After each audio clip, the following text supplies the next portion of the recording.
Hello बच्चों, प्रश्न दिया गया है ताप बढ़ने पर इलेक्ट्रॉनों के शांति काल पर क्या प्रभाव होगा हम लोग देखेंगे। ठीक है, क्या परिवर्तन आएगा।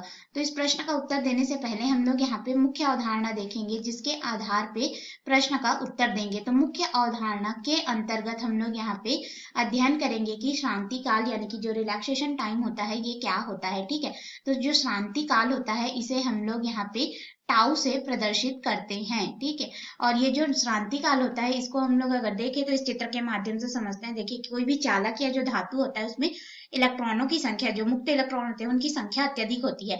तो कोई एक इलेक्ट्रॉन जो है इस तरह से क्रमागत दो टक्कर करेगा धन आयन के साथ में। ठीक है, तो क्रमागत दो टक्कर के समय जो लिया गया समय होगा उसे ही हम लोग टाउ कहते हैं, शांति काल कहते हैं। और जो यह दूरी चल रहा है, ठीक है, तो ये जो दूरी चलता है इसको लैम्डा से प्रदर्शित करते हैं, और ये हमारे पास हो जाता है माध्य मुक्त पथ होता है। ठीक है, माध्य मुक्त पथ हो जाता है उस इलेक्ट्रॉन का। तो यहाँ पे ये जो शांति काल होता है हमारा, या फिर ये जो एक इलेक्ट्रॉन जो है दो धन आयनों से टकराता है, उस माध्य या औसत समय को हम लोग यहाँ पे शांति काल टाउ के रूप में दर्शाते हैं। और शांति काल जो होता है हमारे पास में इलेक्ट्रॉन के द्वारा चली गई दूरी और उसके वर्ग माध्य मूल वेग या अनुगमन वेग के बराबर हमें प्राप्त होता है। तो ये हमारे पास हो जाएगा माध्य मुक्त पथ इलेक्ट्रॉन का बटे यहाँ पे हो जाता है VRMS, जो कि वर्ग माध्य मूल वेग होता है। और विद्युत क्षेत्र के प्रभाव में देखें तो यह अनुगमन वेग को दर्शाता है।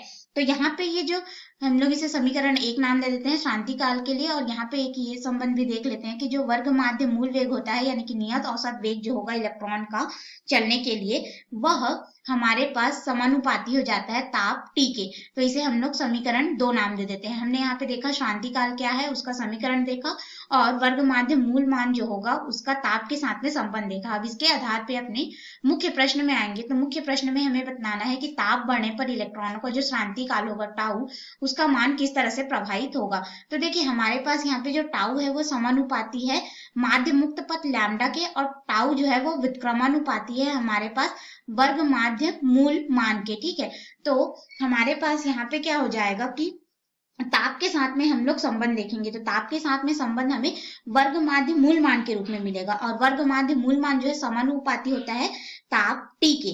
ठीक है, अब यहाँ पे ताप T के ये समानुपाती होता है, तो वर्ग माध्य मूल मान क्या हो जाएगा, यहाँ पे अगर हम लोग देखें तो ये बढ़ेगा, तो हमारे पास जो लैम्डा का मान है माध्य मुक्त पथ, ये क्या हो जाएगा, कम होने लगेगा। ठीक है, तो माध्य मुक्त पथ कम होगा ताप बढ़ने के कारण, तो यहाँ पे ये जो शांति काल है वो क्या हो जाएगा, घटेगा। ठीक है, ताप बढ़ने पर शांति काल का मान घटेगा।